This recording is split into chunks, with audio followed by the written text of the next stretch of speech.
Hi everyone, welcome back to the Excelcast. I'm your host Joe Parker, and today I have Eli Cargas. Eli, how are you doing today? Great, Joe. Thanks for having me on. Absolutely, man. So, you just want to get started by telling everyone a little bit about what you spend most of your time doing?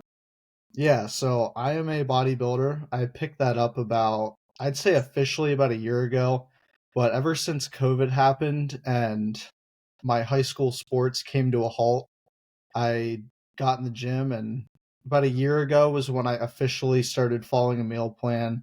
I had a coach and I had a show in mind. So, yeah, that's where I'm at.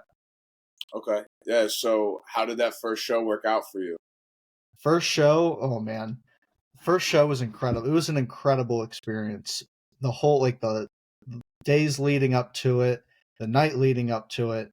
But what a lot of people don't see is the 20 weeks of dieting and not being able to go out and eat with friends, not being able to go out and eat with family. 20 weeks of dieting and the struggle that it requires to get to that conditioning. And it was a very rewarding experience, though. Regardless of how difficult it was definitely one of the most rewarding things that I've done, which I'm eternally grateful for. Yeah, because it's a 20-week commitment to your body, to a goal, and it's not like some things how even like weight loss, some people are like, oh, I'm just in the process of losing weight. Like, this is like, no, you have 20 weeks. Every day is perfectly planned out, exactly how it needs to be, what you need to eat, what you need to lift, how many reps, how many sets. So it's a very stringent thing that you guys have to go through, you bodybuilders and you. um and I don't think that unless you're in it, you can't really understand it well, because people are like, "Oh, it's okay for you to have a cheat meal." It's okay for you to have a cheat meal if you're someone who just goes to the gym and you're not trying to go for a goal or anything like that. And you're just going to have Right. a cheat meal, but you can't have a cheat meal with a goal like that. You can't have a cheat meal, Exactly. being a bodybuilder. So, what for you was the hardest part of being a body, of going through that 20-week cycle? Honestly, some of the hardest parts was dealing with some of the reactions from the people closest to me. Really? Now, my family understood because my brother's a competitor and my mom had actually done a couple competitions several years ago, but some of my friends didn't understand it. They would say, "Oh, come on, just come out with us. Just like it's one meal, it won't hurt." But what they don't understand is the goal you have in mind. And for me, it was just this is something that I'm committing to and I'm not going to break on. Yeah. And that was the biggest thing for me is I committed myself to something and I wasn't going to stray from that. Yeah, because that feeling of regret, right? Say you're 12 weeks in, 13 weeks in, you go out and you have that cheat meal with your friends. And I'm all for, moving on. But once that 20 weeks hit and you get third place or fourth place rather than first place, you can't help but think about that one cheat meal that you had. Yeah. You can't, like, some people are like, oh, move on. The past is in the past. It's like, yeah, the past is in the past, and I'm going to move forward. But I am going to sit here for 3 to 4 minutes and think about the fact that I had a cheat meal and that I didn't perform my best, and I knew that I shouldn't have done it, and I still did it anyway. And I think that they don't understand that. And if you haven't failed before in that regard, you don't understand someone who has, because someone who has, they're not going to do it. Like with me and my weight loss, like people are like, oh, like, just have some cake, have this, have that. And Yep. I'm like, no, because you don't understand. Like, if I do that, I won't forgive myself if I ever get back to where I'm at. Now, I don't think working out 7 days a week, I'm going to get back to where I was, but it's just a mental thing where people don't understand if they've never been in that place and had to get out of it. Just Yeah. like you, I could only imagine the what you've gone through to get to where you're at. You say a 20-week prep, but there's so much more behind that, that Hmm. you have to go through in order to even be close to a 20-week prep. Um, what were your meals like?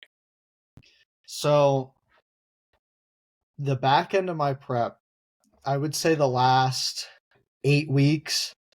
In the morning, it was like one, maybe two eggs, a lot of egg whites, and maybe some oats.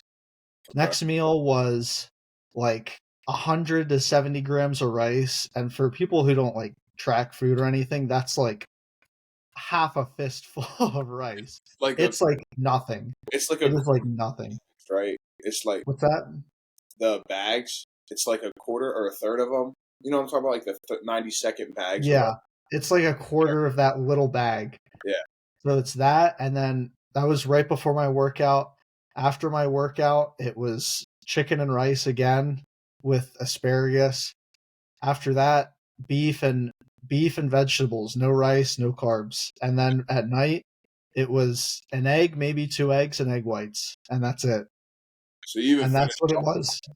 you even finished off the day with eggs and egg whites then. Okay. Yeah. Yeah. Yeah, I'm very right now I'm trying to do like a whole food diet. So not so much like avoiding certain foods, but just eating real food. And it sounds easy, like, oh, everyone eats real food. Like it's like no, like you can't have like anything processed, anything, like special K bars. They used to be my huge go to for like dessert because they're 100 calories and like Hmm. still taste sweet. You can't have those. You can't have any kind of like muffin or anything like that. You really can only have like non-fine food processed breads, like rye bread, stuff like that, and then just Yeah. foods. And sticking to a diet for the most part isn't that bad. But when you're just laser focused, like how you were, and you're like, I am only eating this. This is the only thing that I'm eating. I feel like that's a lot more mental than it is physical when it comes Yeah. to eating. And that's something that I don't know how you are, but I personally never had a struggle of getting food in because I mean I guess it was just how my mind works because I was bigger. But Hmm. a lot of people are like, "Oh, like dude, I can't eat that much. Like I can't eat." I'm like, I don't know. What's your opinion on it? Do you feel like you're someone who has to restrict your eating, or someone that has to eat more? Yeah. So, for those who don't, bodybuilding is a very small community. It's a very esoteric sport. And so there's two main phases that a bodybuilder typically goes through or is in at a time. First is your off season, two is your prep. Your off season is when you're growing, you're gaining weight intentionally, you're putting on muscle, you're doing the whole thing.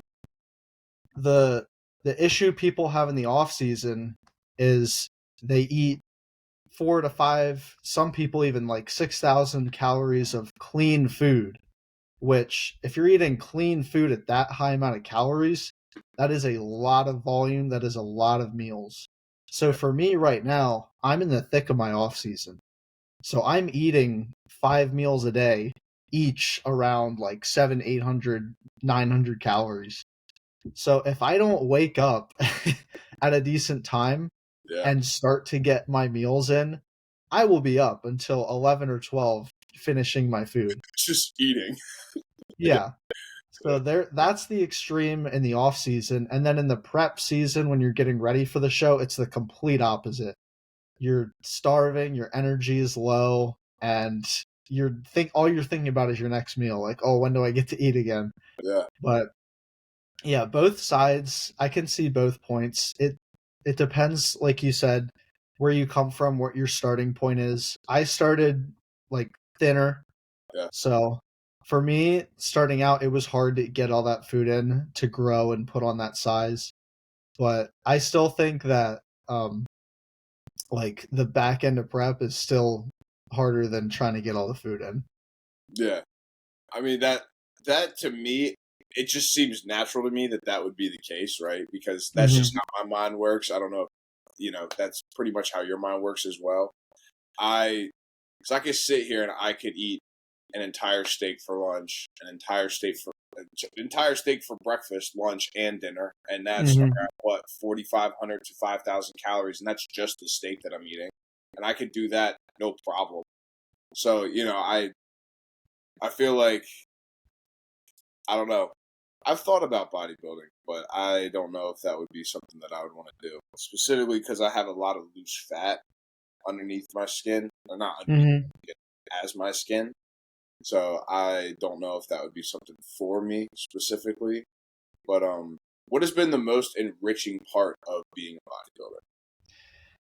The most enriching part is understanding that the work you're doing today and the sacrifice that you make today will have an impact later on. Bodybuilding is the essence of delayed gratification, because when you're in your off season, you look at yourself in the mirror and you think, "Wow, I look like crap." And then Yeah, and then it's like once you start a prep, you're 20, 15, 16 weeks out. You're committing yourself to that time period for an end goal. yeah, So it's the commitment of saying this is what I'm going to do, and I'm not going to lie to myself and not follow through with it. And when you commit yourself to something like that and you prove to yourself that you can do it and you actually follow through and do the show, that to me, like the day after my show was probably one of the best days of my life. I was the most proud of myself that I think I've ever been, because the prep was one of the hardest things that I've ever done. So, do you think did you do like have a cheat meal afterwards, like after the Oh bodybuilding? yeah. Yeah, The day after, the day of your show, after the show, and yeah, the day after the show, you just eat whatever, man. You yeah, just eat everything in sight. yeah. No, that's exactly how it was whenever I'd like lose weight for football. I'd be like standing on the scale like this, and then like as soon as I weighed in, they're like, "All right, get him chicken fingers, get him mozzarella Oh stick, yeah. get him everything he wants right now." Probably wasn't Hmm. the best thing, but being a 12-year-old kid, like you know, I have to go play a whole football game after just devouring chicken fingers and mozzarella sticks, which Oh yeah. probably wasn't the best thing for me, but it was the only thing to get me to lose the weight at the time. Yeah, do you find it hard to like balance being a bodybuilder and anything else, or do you have something else that you do as well, or like because I know like especially if you're hungry and you're prepping, you have a lot of stuff that you have to do. Is it hard balancing a job or any other aspects of life? Yeah. So my prep was from the start of May in 2023 to the end of September. So all summer I was helping manage rental properties. And so some days I'm like moving couches out of houses, I'm moving beds out of houses. And I remember the one day we were at a house for like 10 hours, just cleaning it, getting it ready because some students had to move in early. Yeah, And I was probably like 7 weeks out at that point.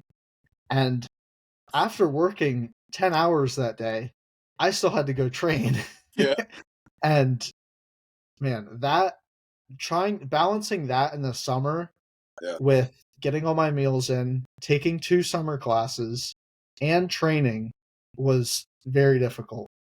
But once school started, surprisingly, things got a little easier because the start of my semester was a little light.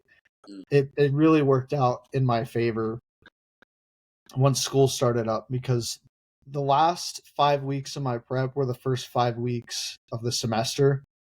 And thank God my semester at the start was easy. And then right after my show ended, I was getting into sales competitions. I had sales role plays for class.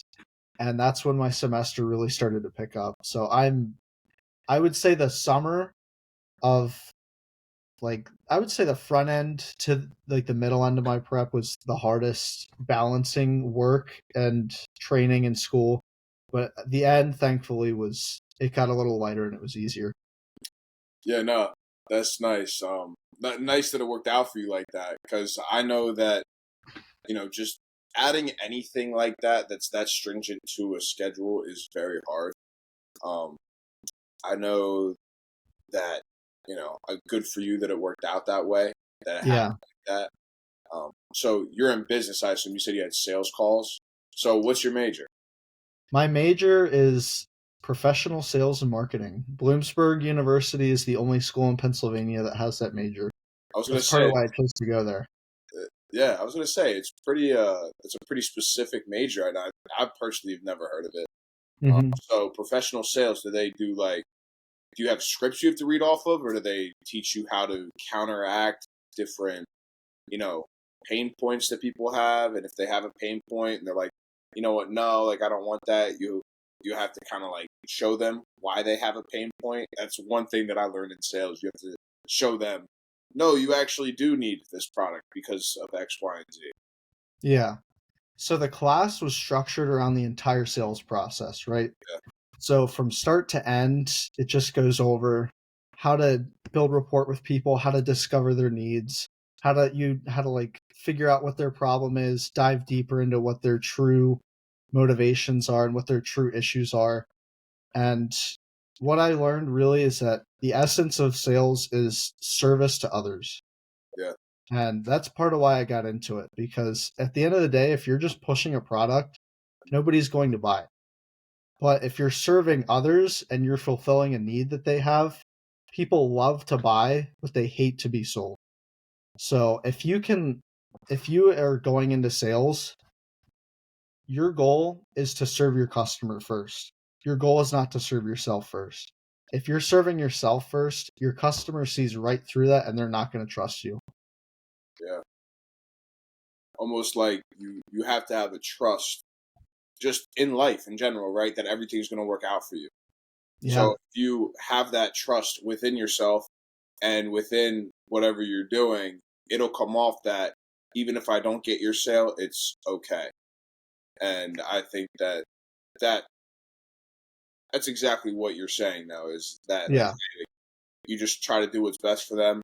And if it doesn't work out and they don't buy, you have to kind of have this already subconscious mindset that it's going to be okay, regardless if they don't buy or not. Mhm. And I've experienced what you said too. Like I can feel when someone's trying to sell me on something. Like I can feel it. And my dad's a financial planner. So I've grown up just always knowing about money and knowing about how people sell stuff and everything like that. So whenever I sense that, I immediately go, no thanks. Like it's just nope, and I'm out. And you could probably find, five or six people that will bite on that push, but the majority of people, they won't. And have you ever had a sales job specifically? I know you said you're in property management, but have you ever had a sales job? Yeah, so I guess it was 2 or 3 summers ago, I I did cold calling for a wholesaling company. Okay. So I was calling leads that were pre-given to me, and it was basically a list of people who said, "We don't want someone to buy our house for cash, but we might be open to having it listed with a realtor." So my job was to call all of these leads, figure out what situation they were in with their house and if they wanted to get rid of it or not, and see if we could help them out and have it sold using one of our realtors. Mm, okay. So yeah, that's a weird, not like a I weird. was an appointment setter for our real estate agents. Okay, just a cold Yeah. call appointment setter. I got you. Hmm. Okay, so you had to convince them why you guys as realtors were the people that they should go with. I basically had to figure out if having their house listed with a realtor would be the best option for them. Okay. Oh, Yeah. so you would even be like, hey, like I don't think, I think you could sell this without us, or I think you could sell it with us, or stuff like that. Yeah, my job was to determine what their best course of action would be with their house getting rid of it. So if they had to get rid of it quickly, we could reoffer them cash, and maybe their situation has changed, maybe it hasn't, but if it has changed and they do need it offloaded quickly, we would offer them cash for it, and that would be simple for them because then they don't have to go through the hassle of listing it and whatnot. But if things haven't changed and they are like, hey, I want top dollar for this house, I've put a lot of time and effort into fixing it up, though I'll talk to them, I'll figure out what they want for it, and I'll see if our realtor can meet up with them and if they can get it listed. Okay. Yeah, no, that's interesting. Have you yourself ever flipped a house or been helping in the process of flipping a house? Personally, no. I've worked on like In my property management job, which was a completely separate role from sales job, I did a lot of like minor maintenance on properties, but I've yet to do a flip. I Okay. do want to do some real estate investing in the future though. Okay. That is in the works. All right. So that's one of your dreams, one of your goals is to be a real estate investor. Yeah, 100%. Okay. Now, would you go more the route of like house flipping or apartment leasing? I I would go the rental route. Okay. Ideally, the way I want to start is for those of you who are real estate savvy, it's called house hacking. It's a term coined by Bigger Pockets. Essentially, what the term means is you buy a multi unit property, you live in one of the units, and you rent out the other units or rooms. And that's one of the best ways to get started as an investor with relatively low risk. Yeah. Because when you live in that unit, let's say the mortgage is 2000 a month total and it's a duplex. You live in one side. If you charge the other side 2000 a month in rent, your mortgage is covered and you live for free. Yeah. So that's why it's one of the best ways to get started. Yeah. The only thing you really have to pay is like property taxes and stuff like that, which Yeah. you'd have to pay anyway if you bought a house and had to pay the mortgage. Um, Yeah. the one thing that I've thought about that too. I actually have a friend who does that. His name is Mondo Salavanti. He's been on this podcast twice. I think he has a fourplex, a quadplex, fourplex, however you say that. I think that's Yeah. what he has. Fourplex. Yeah. And then he actually just bought another property as well. So, he's been into that a little bit. I have another friend, Manny, who's been on here. They do a lot of real estate investing, personal real estate investing, not like advice Yeah. or anything like that. But yeah, I think that would be a great way for someone to get started. I've actually thought about it too. Um, the only thing is, paying for if something breaks, like you have to pay for it. There's a lot of things Yeah. to think about. With renting, you hold no liability on if anything breaks relatively, unless you obviously broke it, like yourself. But Hmm. yeah, I would. I think I'd consider it though. I think it's a good way to get started, as you said. If you want to retire early and you're willing to put in the effort, I think real estate's the way to go. Yeah. Yeah. 100%. Okay. You have a much better chance of retiring early through real estate investing than you do in the stock market, Yeah, in my opinion. because the real estate it's kind of dependent on the market, but it's really dependent on you. And I feel Yeah. like if you invest in yourself, it's not like, oh, the faster I run on the treadmill, the higher the stock market goes up. Like that's not how it works. It's just based on thousands of other people who are making 1,000 decisions a minute who, you know, don't really know. I mean, people know. I'm not saying people don't know, but you don't know what's going to happen tomorrow. If Hmm. you're making this, put this in this portfolio, do this, do this, do this, and then tomorrow some overseas tragedy happens, stock market plummets, everyone loses their money, stuff like that. So you never know. Really, it's not contingent on you. And I feel Yeah. like if you invest in yourself, that's one of the best ways to, make money. Because if you're a realtor, right, you could have 4 or 5 deals in the works. As those deals rotate and cycle, you're making more money, and and then if you reinvest that back into you or back into a property, it's just a never-ending cycle of cash flow. Yeah. And I'm sitting here talking myself into being a real estate investor, which is Yeah. It sounds like it. Yeah. so. So do you work during the school year, or you take time off during the school year? No, during the school year, I was still working. Oh, Yeah.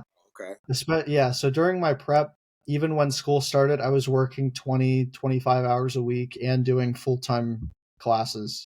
Wow. So So how it was a lot. easier for you then? You said this is going to be kind of easier for you. Would you Hmm. cut back on your hours? Yeah, a little bit. And just once, so I worked in student housing, and most of the summer was spent getting places ready, which is a lot more labor intensive and time consuming. Okay. But once the students moved back in and we got past those initial work orders, oh, this is broken, oh, this doesn't work. After that, things kind of settle down. The kids get comfortable in their houses, and yeah, it gets a little bit easier to manage. Okay, that makes sense. Yeah. Yeah, because once they're all moved in, you're done painting, you're done redoing everything. Okay. Yeah. Yeah. So is that the only job that you have? Do you have another job? Do you have anything else that you're working on? That was my job during the school year for the past 1.5 years. I'm actually transitioning. I'll have an internship this spring Okay. with Fastenal Supply Chain Company. I'll be doing sales for them. And I'm going to see how that goes. If I like it, I'll stay with them after graduation. If not, I'll reevaluate. I'm not someone who worries about the future too much. Okay. I my motto is if you feel called by God to do it and you are following that path, you have nothing to worry about. Absolutely. That's my mindset, man. Absolutely. Do you have any advice for anyone who feels kind of lost? You know, you're called by you're called by God to do good, but you don't know exactly what that is. That's a tough question. Yeah. I would say take take a good hard look at yourself internally and I know this is really cliche, but think about what you're good at. Think about your past experiences. Think about what you excelled at. Think about situations where maybe part of your personality helped you advance the situation in some way. And if you have no idea and you're like, I'm not good at anything, everybody is decent at something. I'm a firm believer in that. Yeah. But I think people get way too hung up, especially when they're young, on, oh, I have to choose the right thing to do. And if I don't choose this right thing to do when I'm 18, 19, 20, even to like 25 or 26, I'm doomed. Yeah. And I completely disagree. And it's more about starting than choosing the perfect thing. If you just start on something and give it your best, you might be the worst in the world, but at least you know, hey, this is not what I'm good at. Yeah. And then you can transition and you can try something else. So I would say to those who are lost, they don't know what to do, they don't know where to go, just try something and commit yourself to it for a set period of time, longer than a week. Yeah. If you can commit yourself to something for 3 months or 5 months, 6 months, even a year, you will find out that, okay, this is what I'm good at and this is what I'm not good at. Because if I take a job in business management and I see like, oh, I'm not very analytical, or oh, like I don't like sitting behind a desk, you know that. And so you can even ask your coworkers or your friends, your family, hey, like what do you think I would be good at? What do you see in me that you think others would value? And once you can figure that out, that's when you can start to make real progress. Because once you figure out what your strengths are and you can commit yourself to something that enhances those, I think that's where people flourish. Absolutely. I think that, like, so for me personally, I've struggled because I know that I'd be good at sales, but I also struggle with would I be too good at sales, right? So, like, you ever heard this saying, "We're if our deepest fear is not that we are inadequate; our deepest fear is that we are powerful beyond measure." Yes, I've So heard that.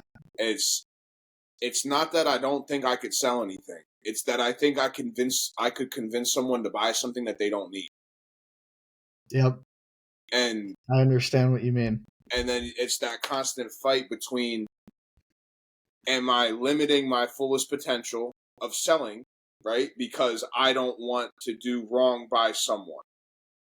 But then it's also, I don't want to do wrong. You don't want to do wrong by someone. You don't want to sell someone something that they don't need because then internally you're like, that person did not need a new car, but I just sold them a car.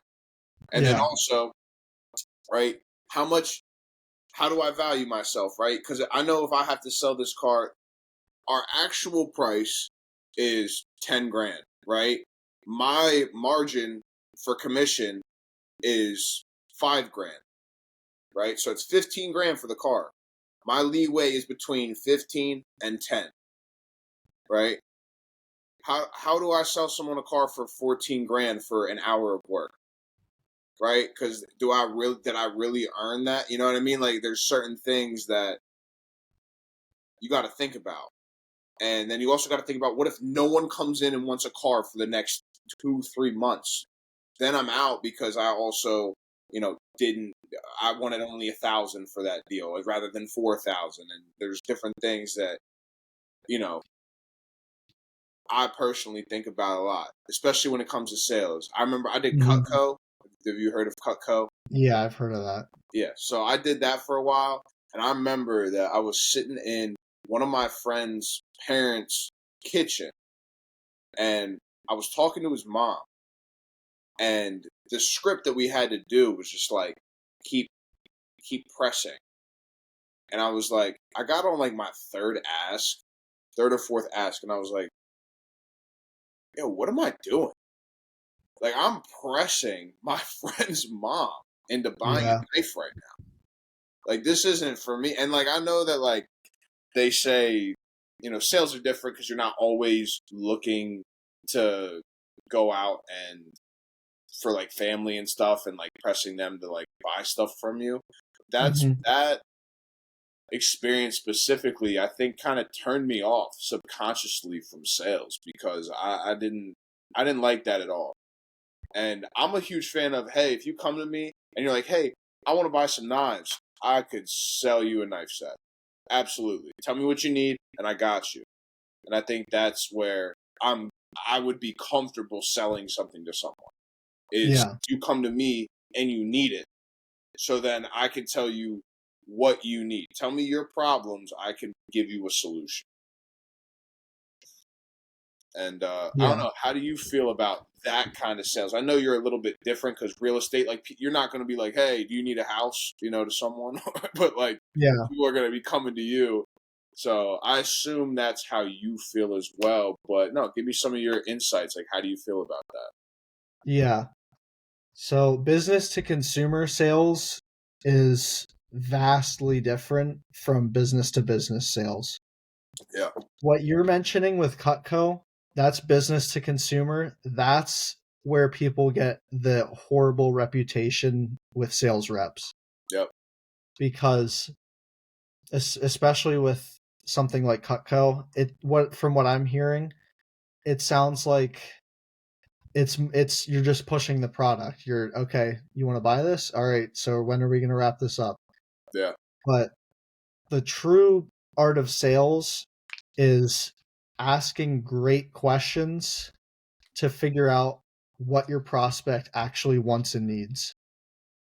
And once you like I said before, once you figure those out, asking for the sale becomes a natural end of the conversation, because either you've answered all their questions and they're interested, or you've answered all their questions and it's not a good fit.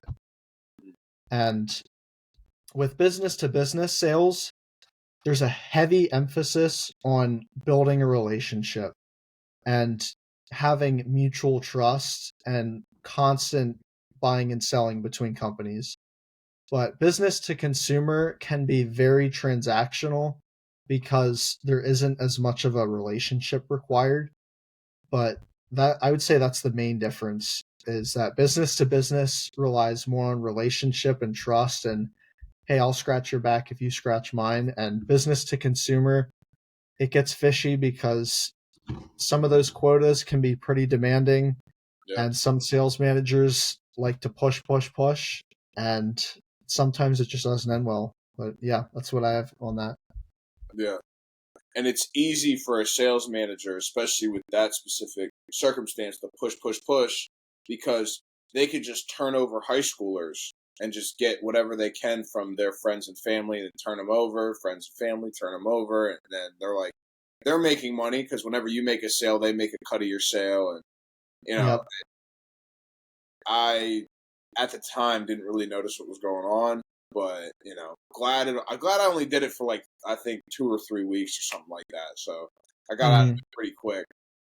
But yeah, I like what you said about business to business, because I feel like that's something that I would want, because it's more of like, hey, we need this. What do you got?